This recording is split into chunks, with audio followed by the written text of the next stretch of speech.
उस वक्त वो फातिमा जना थी और बाद में वो मादरे मिल्लत, आज भी उनका नाम मादरे मिल्लत कहा जाता है। लेकिन तारीख जरा उठा के देखें उनके साथ क्या क्या किया गया। यानी आपके फादर ऑफ द नेशन की बहन को भी जस्टिफिकेशन देनी पड़े चंद चीजों की। एक तरफ मियां मोहम्मद नवाज शरीफ के यानी साबित शुदा इल्जामात नहीं, साबित शुदा उनके वो मुजरिम हैं, उन्होंने मुल्क की तबाही लगाई है। और ये सारी बातें मैं नहीं कर रहा, एक्लेस हील की किताबें भी कर रही हैं, पूरी दुनिया की रिपोर्ट्स कर रही हैं। गूगल में आप देखते हैं कि 10 करप्ट तरीन लोगों का नाम बताइए तो उसका अंदर सबसे पहले या तो तीसरे नंबर पे होता है या कुछ साइट्स पे वो पहले नंबर पे होता है। सलामती काउंसिल का इजलास के चेयरमैन कौन होगा, उसकी हैसियत क्या है, सबसे बड़ा क्वेश्चन मार्क। पाकिस्तान में इलेक्शन होने चाहिए, पाकिस्तान की स्टेबिलिटी, इस्तेहकाम, सॉवरेनिटी के लिए फौरी तौर पे इलेक्शन, एक मजबूत मुस्तहकम हुकूमत को 5 साल के लिए फौरी लाना होगा, वरना पूरी दुनिया इस रीजन में पाकिस्तान में नजर गाड़ के देख रही है। अस्सलाम वालेकुम ख़वातीन और हज़रात, मैं हूं हसन जफर और हमारे साथ हैं डॉक्टर हसन जावेद। डॉक्टर साहब अस्सलाम वालेकुम। जी वालेकुम सलाम सर। सर, ईरान पे हमारी बात होती रही है, जनरल गुलाम मुस्तफ़ा साहब के साथ हमारी बात हुई है शाम को। तो उसके यस। बाद जो सूरत हाल है वो ये है कि कौमी सलामती का इजलास कल दोपहर 2:45 पे 2:45 बजे तलब किया गया है, जिसकी सदारत यस। निगरान वजीर आजम काकड़ साहब करेंगे। और उसमें आर्मी चीफ और दीगर सर्विसेज चीफ्स और जो हमारी इंटेलिजेंस एजेंसीज हैं उनके सरबराह भी उसमें शरीक होंगे। तो ये सूरत हाल है। तो उसमें एक अमनो अमान की सूरत हाल पे गौर किया जाएगा पाकिस्तान में, इस तनाजुर में कि अब 8 फरवरी को इलेक्शंस हैं, अब आज है 18 तारीख, तो 12 और 8 20 दिन रहते हैं। How do you see this situation? अभी इफ्स एंड बट्स फिर स्टार्ट हो गए हैं। पिछले जो 4-5 दिन में एक सर्टेनिटी क्रिएट हुई थी अबाउट इलेक्शंस, वो पिछले 2 दिन में ये ईरान की सूरत हाल की वजह से उस पे फिर सवालिया निशान खड़े होने शुरू हो गए हैं। आपको क्या लग रहा है? अच्छा, एक तो ऑपरेशन मर्ग बार सर मचार है, ठीक है ना सर। राइट। और ये आपके सामने ये एक सिचुएशन है और बड़ी ही आ, यानी आउट ऑफ नोवेयर, ये बड़ी वेरी सडन, वेरी सडन।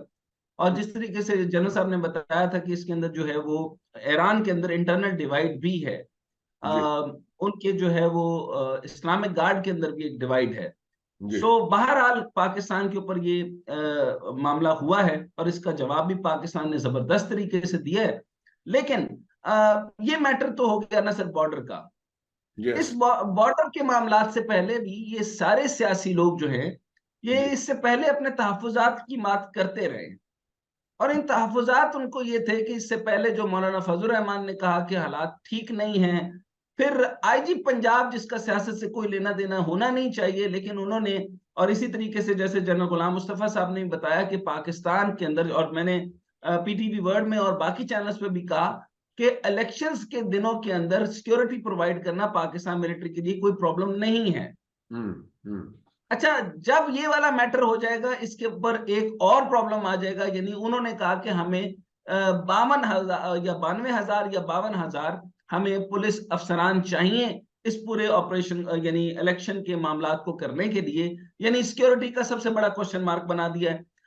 सारा मामला बना करके ये देखिए कि उन्होंने कहा कि 22 खानदान ऐसे हैं सियासी जिनको खतरात लाहक हैं। जी। यानी आप ये देखें कि ये इसके अलावा जो कारी साहब की स्टेटमेंट, अहमद बिलाल महबूब साहब ने भी एक पीटीवी के उन पर मैं बाद में आता हूं प्रोग्राम। सर। उनको, वो आज से नहीं है, वो इमरान खान साहब के दौर में कहते थे कि इलेक्शन बड़े जरूरी हैं। और अच्छा। अब जो है ना वो उनकी तरफ से ये सारी रिपोर्ट पेश की गई है। मैंने आपको बताया ना कि he is a mouth piece of PMLN, क्योंकि सबसे बड़ा फंड और एड वहां से मिलता है। और वैसे भी वो ताकत धिन्ना वाले कपड़े पहनते हैं। और किस तरह के वो आदमी है आपको बड़े अच्छे से पता है, कहां से वो चंदा वसूल करते हैं ये भी आपको पता है। जी। उनकी सारी जमहूरियत जो है ना वो नून लीग के लिए बनती है। और इसके अलावा उनकी जमहूरियत के अंदर कोई चीज ही नहीं मौजूद। और सबसे मजेदार बात यह है कि दुनिया का टॉप स्विंगर जो है, अगर आपने देखना हो कि आज वो बात कोई और कर रहा है, कल पूरी उल्टबाजी खा के, एक उल्टबाजी होती है, एक उलटबाजी होती है। यानी हाँ। पूरी की पूरी गेम पलटा देना, अगले दिन आपको अपने आप पे शक शुरू हो जाता है कि नहीं ये वो आदमी नहीं था, कल कोई और था, यानी यानी कामरान खान। हाँ। अब इमरान खान साहब ये कह रहे हैं कि पाकिस्तान के अंदर जो हालात बन चुके हैं वो इस तरीके के हैं कि अगर देखें आज डिवाइड नजर आ गया तो पूरी दुनिया में क्या मैसेज जाएगा। यानी ये कहीं बात तो हम है। जो है ये इलेक्शन जो है, यानी नवाज शरीफ को है, यानी नवाज शरीफ को देखें अब होना क्या है सर। आज दिन तक मैं आपको दो लफ्ज देके बता रहा हूं, तारीख ने जिन जिन लोगों को मस्त करना चाहा, यानी मादर मिल्लत का इलेक्शन आपको याद है, उस वक्त वो फातिमा जना थी और बाद में वो मादर मिल्लत, आज भी उनका नाम मादर मिल्लत कहा जाता है। लेकिन तारीख जरा उठा के देखें उनके साथ क्या क्या किया गया। सही हो बात। सकता है, सोच सकते हैं कि कायदे आजम की जो बहन हो, यानी आपके फादर ऑफ द नेशन की बहन को भी जस्टिफिकेशन देनी पड़े चंद चीजों की। Very unfortunate. पॉसिबल, तो अब अनफॉर्चुनेट। लेकिन वो नवाज शरीफ को तो नाम दिया। तारीख में वो सर, तारीख में वो मोहतरमा फातिमा जना जो है वो मादर मिल्लत हैं आज, तारीख बिल्कुल है, जो बताती है बिल्कुल ना एंड पे। और शेख मुजीबुर रहमान की जो बेटी है वो शेख हसीना वाजिद है। है। यस। और आज तक तारीख कहती है कि शेख वो उस वक्त मुजीबुर रहमान ठीक था। आज जो ये बात कर रहे हैं ये आपको मैं बताता चलूं कि कामरान खान की बात मैंने ये क्यों की, सबसे ज्यादा ये डिस्कस करने वाला कि उस जमाने में जो मौलाना अबुल कलाम आजाद थे, मौलाना अबुल कलाम आजाद के मिक्स ना कर दीजिएगा, वो साइंस वाले नहीं, नहीं, मौलाना अबुल कलाम आजाद वो थे जो कि ओपोनेंट थे कांग्रेस में कांग्रेस लीडर थे जी। कायदे आजम मोहम्मद अली जिन्ना के भी। और जी। वो उस जमाने में उसकी सारी बातें ये सबसे ज्यादा करते रहे हैं और इसके ऊपर तकरीबन इमरान छह खान छह साहब 10 मिनट अपने पैकेज चलाते रहे हैं। और दुनिया ये टीवी के कहते थे शो कि में। हाँ उनकी जी। सारी सारी प्रेडिक्शंस ठीक हैं, पाकिस्तान नहीं चल पाएगा, इसका ये मामला इस तरह होगा, फेडरल तो यूनिट उस अब वक्त क्या मिल पैंतरा जाते, बदला है इन्होंने, पाकिस्तान को कामरान अलग साहब नहीं ने? होना चाहिए था। जी कामरान सर, साहब ने अब क्या पैंतरा बदला है? अब पैंतरा उन्होंने ये बदला है कि बेसिकली ये वही उस तरफ इशारा कर रहे हैं कि इस वक्त अगर इलेक्शन हुआ तो मुल्क में एक बड़ी डिवाइड होगी। भाई डिवाइड हो चुकी डिवाइड है, तो होगी जब जब डिवाइड हो चुकी है। जब दो एक पार्टियों तरफ को एक तरफ वोट सर, पड़ेंगे तो आधे इधर होंगे आधे एक उधर। तरफ मियां मोहम्मद, एक तरफ मियां मोहम्मद नवाज शरीफ के यानी साबित शुदा इल्जामात नहीं, साबित शुदा उनके वो मुजरिम हैं, सर सुन उनके लें 30 फिर मिलियन डॉलर का ये हिसाब कहानी भी हमारे सुन पास लें। नहीं है, उन्होंने मुल्क की तबाही लगाई है। और ये सारी बातें मैं नहीं कर रहा, एक्लेस हील की किताबें भी कर रही हैं, पूरी दुनिया की रिपोर्ट्स कर रही हैं। गूगल में आप देखते हैं कि 10 करप्ट तरीन लोगों का नाम बताइए तो उसका अंदर सबसे पहले या तो तीसरे नंबर पे होता है या कुछ साइट्स पे वो पहले नंबर पे होते हैं। क्या? तो मुझे ये बताइए कि मैटर क्लियर हो गया। अब आपके सामने ये डिवाइड हो चुकी है कि आप बाकी तकसीम के अंदर इमरान खान कि इमरान खान ने तो आपके साथ ये अच्छा कर दिया कि एक अनकन्वेंशनल निजाम दे दिया। अनकन्वेंशनल निजाम ये है कि वो खुद जेल में बैठा है और सिर्फ उसके नाम पर इलेक्शन की कंपेन हो रही है और लोगों को पैसे खर्चने नहीं है, लोग जीत जाएंगे। तो डिवाइड तो आ गई। अब इस आ डिवाइड गई के बाद जो डिवाइड। तो अच्छा, आपने वो मियां नवाज शरीफ साहब का अच्छा तस्करा कर दिया। आज वो सुप्रीमो जो है मुस्लिम लीग नून के, वो हेलीकॉप्टर में सवार होके हाफिजाबाद गए, वहां पे उन्होंने एक जलसा किया और उस जलसे में उन्होंने कहा कि मुझे 5 जजों ने निकाली, भी 5 नहीं यानी 25 करोड़ आवाम के तो नुमाइंदे क्या वो 5 जजों नहीं, ने मुझे एक निकाले। बात बताइए, मुझे एक बात बताएं। तो पहले आप कह रहे हैं वो जो हाफिजाबाद में कॉमेडी शो हुआ है, सॉरी पावर शो हुआ है। हाँ जी, वो वहां पे एक शो हुआ। अच्छा, वो जो अजीब गरीब वो जो बातें कर उन्होंने रहे हैं अपना मियां साहब। पावर, 5 जजों ने नहीं उसके के बाद जो, मतलब कि नहीं आपको 2.5 करोड़ उसके जज बाद उन्होंने निकाले? कहा, क्या बात करते हैं, 5 ही नहीं जज होने थे, कितने कितना 2.5 जजेस है, करोड़ का बेंच बना था। 5 जजेस ने इनको निकाला था। हाँ जी।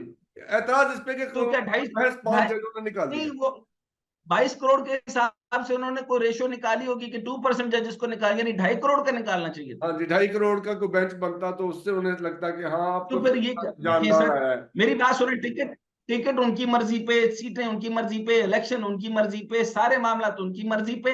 अच्छा लेकिन मसला ये है ना, देखें अब एक और वादा एक आदमी के साथ किया गया है, अलीम खान, जिसको पंजाब की वजारत आला देनी है, ठीक है। अच्छा, ये किस्सा चल रहा है अलीम खान के, उनकी इन्वेस्टमेंट आप मेरी जो है पूरी बड़ी लंबी गुफ्तगू, चौड़ी है। मैंने आपको सबसे पहले, आपको मेरी बात याद होगी कि मैंने आपको यह कहा था कि मुझे इन सियासतदानों की पाकिस्तान के लिए इस वक्त इलेक्शन पूरी दुनिया के लिए, क्योंकि हम बगैर हुकूमत के इस वक्त बैठे हैं। आप मुझे बताएं कि कैबिनेट के अंदर इस सलामती काउंसिल के इजलास को वो आदमी हेड कर रहा होगा जिसके पास इख्तियार ही नहीं है, यानी वो जायज हुकूमत ही नहीं है उसके पास ये मैंडेट ही नहीं है। वो इंटरम प्राइम मिनिस्टर है, वो ये ये डिसीजन तो ले ही नहीं सकता दुनिया कि भर में कोई सरहदबंदी आपको होगी या नहीं होगी। सर दुनिया जंग में करनी आपको है नहीं सीरियसली करनी, ले नहीं रहा। जंग बंदी होगी या नहीं होगी, तो ये तो डिसीजन वो ले ही नहीं सकता। तो हमारी हैसियत तो ये हो गई कि हमारे वजीर आजम काकड़ साहब जाके किसी इजलास में जाते हैं तो और वो डेवोस में कहीं उसको, पीछे खड़े हो वैसे जाते बाय हैं। द वे, उनको डेवोस से बुलाने का फायदा क्या है? वो तो वहीं पे चाय शाय पिए। पाकिस्तान के देखें, जो वर्ल्ड यहाँ इकोनॉमिक तो क्या फोरम करेंगे, है, किसी इसका मैं यूनिवर्सिटी अर्ज में करता, जाके बच्चों वर्ल्ड के साथ। Economic, sir world economic forum का मसला अर्ज करता चलूं कि वर्ल्ड इकोनॉमिक फोरम पे बड़े बड़े लोग आते हैं, जाइंट मैनेज वो क्या नाम है, एंटरप्रेन्योरिस्ट आते हैं, वहां पे इन्वेस्टर्स आते हैं। ये मईशतों की गेम होती है, चंदा ये क्या मांगने वाले करने जाते डेवोस हैं पे वहां नहीं पे? जाया करते। ये पैसे मांगने जाते हैं उनसे कि बड़े लोग तो आएंगे हमसे पैसे मांग लेंगे। देखें, दुबई ने, यूएई ने आपको जो है वो 2 अरब रुपए का रोल ओवर दे दिया, खुश हो जाएं। फिर चलिए 70 करोड़ जो है आईएमएफ ने आपको 2 दिन पहले दे दिया, खुश हो जाएं। आप हमारा खर्चा क्यों कर रहे हैं डेवोस जाके? अब अच्छा, आप मुझे देखिए, ये बताइए कि एक इंपॉर्टेंट बात, सलामती काउंसिल का इजलास के चेयरमैन कौन होगा, उसकी हैसियत क्या है? सबसे बड़ा क्वेश्चन मार्क। इंटरिम गवर्नमेंट है, वो प्राइम मिनिस्टर है, ऑटोनोमस है, पावर है उसके पास? नहीं। तो अब पाकिस्तान के इलेक्शन बड़े जरूरी हैं, लेकिन ये इलेक्शन सारी पार्टी, जरदारी साहब ने साफ कहा है कि अगर 1-2 महीना लेट हो जाएंगे तो क्या मसला है। एक ये बताएं मौलाना कौन फजल साहब, रहमान नहीं चाहता। कौन साहब। आईपीपी के सर, एक एक एक मिनट, आईपीपी जो है इंडिपेंडेंट पावर प्रोड्यूसर नहीं। एक तो हम आईपीपी बिजली के मैटर में अजाब में फंसे हुए हैं, हम्म। अब आईपीपी खुद अजाब में फंसी हुई है कि जो खंबे सरकार है टूटेंगे। पाकिस्तान तो पार्टी। सर, इस्तेकाम पाकिस्तान पार्टी जो है, इसमें प्रॉब्लम सबसे बड़ा पता क्या है? अलीम खान साहब की किस्मत। फैसला हो गया है कि उनको वजीर आला बनना है।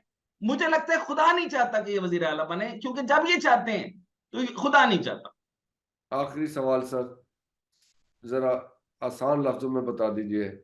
नहीं, 8 इसमें टिकटों की फरवरी भी को बता दूं, अच्छा जल्दी इलेक्शन से बता देता हूं। 8 40 से फरवरी को 45 इलेक्शन सीटें। डाउटफुल हो गए हैं। मैं ये नहीं मैं पूछ सर, रहा होंगे कि नहीं होंगे, डाउटफुल हो गए हैं। कंप्लीट डाउटफुल, कंप्लीट डाउटफुल 50 सीटें।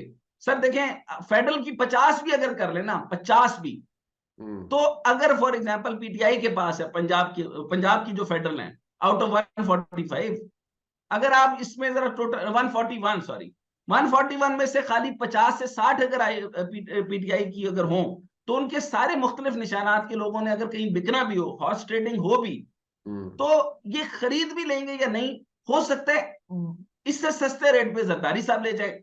अलीम खान को बनाना तो ये चाहते हैं, कैसे, सवाल है। और दूसरी बात आपने पूछी 8 फरवरी, वेरी मच इन डाउट। मैं तो बहुत पहले से कह रहा हूं, लेकिन आपने मुझसे पूछा कि मैं गैर यकीनी का कैफियत में कभी भी नहीं रहा, तो मैंने तो पहले आपको कहा था इलेक्शन नहीं होंगे, लेकिन पाकिस्तान में इलेक्शन होने चाहिए। पाकिस्तान की स्टेबिलिटी, इस्तेहकाम, सॉवरेनिटी के लिए फौरी तौर पे इलेक्शन, एक मजबूत मुस्तहकम हुकूमत को 5 साल के लिए फौरी लाना होगा, वरना पूरी दुनिया इस रीजन में पाकिस्तान में नजर गाड़ के देख रही है। Thank you very much doctor साहब। ख्वातीन और हजरात, ये सूरत हाल है।